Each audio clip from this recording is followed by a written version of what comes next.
नमस्कार मित्रों, ज्ञान हब पर आपका स्वागत है।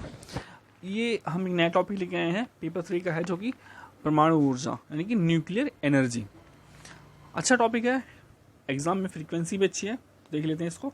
हम क्या देखेंगे, परमाणु ऊर्जा क्या है, यानी कि इससे आशय क्या है और इससे लाभ ना हानियाँ देखेंगे। बहुत सिंपल प्रश्न आएगा और यूपीएससी के संदर्भ में देखा जाए तो, क्योंकि अभी स्टार्टिंग ही है, एक ही बार हुआ है इस पैटर्न पे। तो देखते हैं, शुरू करते हैं। नाभिकीय ऊर्जा यानी नाभिकीय विखंडन के दौरान उत्पन्न ऊर्जा को नाभिकीय या परमाणु ऊर्जा कहा जाता है। नाभिकीय विखंडन वह रासायनिक अभिक्रिया है जिसमें एक भारी नाभिक के दो भागों में टूटने से ऊर्जा उत्पन्न होती है।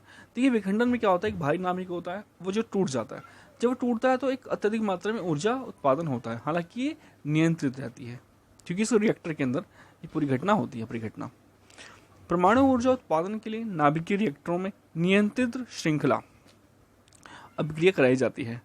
इसके लिए यूरेनियम पर न्यूट्रॉन की बमबारी कराई जाती है, जिससे ऊर्जा तथा 3 अन्य न्यूट्रॉन उत्पन्न होते हैं, जो आगे अन्य यूरेनियम के नाभिकों को विखंडित करते हैं। जैसे देखिए, ये एक न्यूट्रॉन था जिसने यूरेनियम पे अटैक किया, हमला किया, बमबारी कराई हमने, तो 3 और क्या हुआ, जो यूरेनियम टूटा, न्यूट्रॉन उत्पन्न हुए। अब ये जो 3 न्यूट्रॉन टूटे हैं, वो आगे जाके फिर से यूरेनियम पे अटैक करेंगे, हमला करेंगे, बमबारी करेंगे।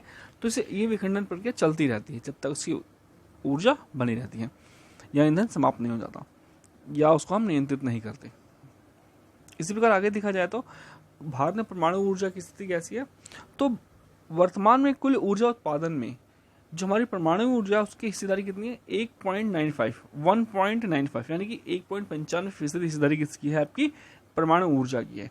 और ये लक्ष्यों की बात की जाए तो हमने क्या लक्ष्य निर्धारित कर रखे हैं कि 2024 तक 14.6 गीगावाट, जबकि 2032 तक 63 गीगावाट परमाणु ऊर्जा का उत्पादन करेंगे। ये पीटी फैक्ट में ही पूछा जा सकता है आपसे, महत्वपूर्ण है।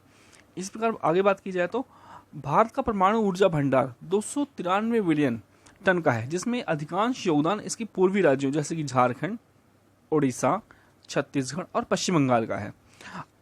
तो अब इसके लाभों की बात की जाए तो बहुत ही लाभपूर्ण हमें लगती है एक बार देखने में। परमाणु ऊर्जा के लाभ की बात की जाए तो सबसे पहले देखिए, जो यूरेनियम का एक परमाणु कार्बन के कई करोड़ गुना अधिक ऊर्जा उत्पादन करता है। मतलब जो यूरेनियम होता है ना, उसका छोटा सा परमाणु, एक परमाणु जो होता है, वो बहुत अधिक मात्रा में ऊर्जा उत्पादन करता है। इसी प्रकार क्या है, ऊर्जा की सतत उपलब्धता ही सुनिश्चित करते हैं, क्योंकि इसका मौसम पर विशेष प्रभाव नहीं पड़ता। हाँ, अगर सुनामी या कुछ ऐसा आ जाए तो अलग चीज़ है, अदरवाइज कोई प्रभाव नहीं पड़ता और सतत रूप से ऊर्जा उत्पादन यहाँ संभव होता है। अति अल्प हरित गृह गैसों का उत्सर्जन होता है इसमें से, यानी कि ये हम कह सकते हैं कि पर्यावरण के अनुकूल भी हैं, विकसित और विकासशील देशों की प्राथमिकता में शामिल हैं। यदि वर्तमान में देखा जाए तो सभी देश परमाणु के माध्यम से ऊर्जा उत्पादन कर रहे हैं। हालांकि फ्रांस, बीच में अमेरिका आदि कुछ ऐसे भी देश हैं जिन्होंने परमाणु से जो है अपना हाथ खींचा था और निश्चित कर रखा था कि कुछ समय पश्चात वो परमाणु ऊर्जा का उत्पादन नहीं करेंगे और अपने आप को नवीकरणीय ऊर्जा की तरफ लेके जाएंगे, जैसे कि पवन, जल आदि। भारत भी अपनी नवीकरणीय ऊर्जा को बढ़ा रहा है। हमारे टॉपिक में इसको लेके भी आएंगे कि नवीकरणीय ऊर्जा के संदर्भ में। ठीक, आगे देखते हैं कि भारत के पास विशाल थोरियम भंडार भी है और हम ये जो थोरियम है, इसका उत्पादन अपने जो हमारा प्रोग्राम है ये न्यूक्लियर एनर्जी का, उसके 3य चरण में करेंगे। और जब हम थोरियम का उत्पादन करने में सक्षम हो जाएंगे तो हम काफ़ी हद तक परमाणु ऊर्जा के उत्पादन में आत्मनिर्भर हो जाएंगे, कि हमारे पास थोरियम का एक विशाल भंडार है। परमाणु ऊर्जा से हानि की बात की जाए तो परमाणु ऊर्जा केवल लाभ ही नहीं प्रदान करती, इससे कुछ चुनौतियां भी हैं, हानियां भी हैं। जैसे हमने चेरनोबिल की दुर्घटना या फुकुशिमा परमाणु दुर्घटना में देखा भी था, जिसमें गंभीर रूप से जान की हानि ज़्यादा हुई थी। हालांकि लेकिन उसके जो प्रभाव थे वो हमारे संसाधनों पर विपरीत रूप से संदर्भित हुए थे, वो आए थे। और इसकी सबसे बड़ी समस्या ये भी है कि यदि मान लीजिए कहीं परमाणु दुर्घटना हो जाती है, न्यूक्लियर विस्फोट, मतलब न्यूक्लियर रिएक्टर फट जाता है, कुछ भी होता है, तो उसके रिसाव से क्या होता है कि वहाँ आनुवंशिक बीमारियाँ भी उत्पन्न हो जाती हैं, जो लंबे समय तक प्रभावित करती हैं। आगे देखा जाए तो इससे रेडियोधर्मिता से जुड़ी बीमारियों के फैलने का सदैव खतरा बना रहता है।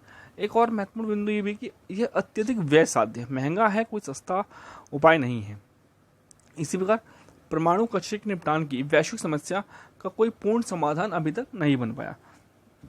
इसी प्रकार देखिए, प्राकृतिक आपदाओं की स्थिति में अत्यधिक घातक सिद्ध हुए हैं। जैसे कि हमने देखा था फुकुशिमा में, जापान में, जब वहाँ सुनामी आई थी, तो इसमें जो आपका परमाणु लीक कर गया था ईंधन, उसका बहुत मुश्किल से निपटाना हो पाया था और कई सारी समस्याएं क्रिएट हो गई थी। तो इस प्रकार सब कुछ ठीक है इसमें, कि मतलब सतत रूप से ऊर्जा मिलती है आपको, और कार्बन के परमाणु से कई गुना अधिक ऊर्जा उत्पादन करता है इसका एक परमाणु। हरित गृह गैस का उत्सर्जन भी कम करता है, विकासशील और विकसित देश की प्राथमिकता में भी है। और भारत के पास जो थोरियम है बहुत विशाल मात्रा में है। हालांकि एक और इम्पॉर्टेंट बात ये भी कि जो थोरियम होता है वो आपके जो यूरेनियम है उससे कहीं ज़्यादा पर्यावरण अनुकूल भी है और किफ़ायती भी है। तो ये हमारा आज एक नया वीडियो था पेपर 3 के लिए। धन्यवाद, नमस्कार। ज्ञान हब पे आप इस तरह बने रहिए और हमारे चैनल को लाइक कीजिए, सब्सक्राइब कीजिए, शेयर कीजिए, थोड़ा सा आगे बढ़े चैनल, अच्छा लगेगा। बाकी हम पेपर 4 कंटिन्यू रखेंगे इसके बाद, उसमें कोई बाधा नहीं आएगी चाहे चैनल कैसा भी चले, क्योंकि पेपर 4 कंप्लीट करना मेरा एक उद्देश्य भी है। एक्चुअली पेपर 4 के लिए बच्चे बहुत परेशान रहते हैं, मिलता नहीं है ना इसके ऊपर कोई टॉपिक बुक भी नहीं है ठीक से, तो मैं इसे टॉपिक वाइज वो लेके आता रहूँगा और बीच बीच में ऐसे ही दूसरे पेपर जो है उसके विषय में कुछ ना कुछ टॉपिक लेके आता रहूँगा। नमस्कार।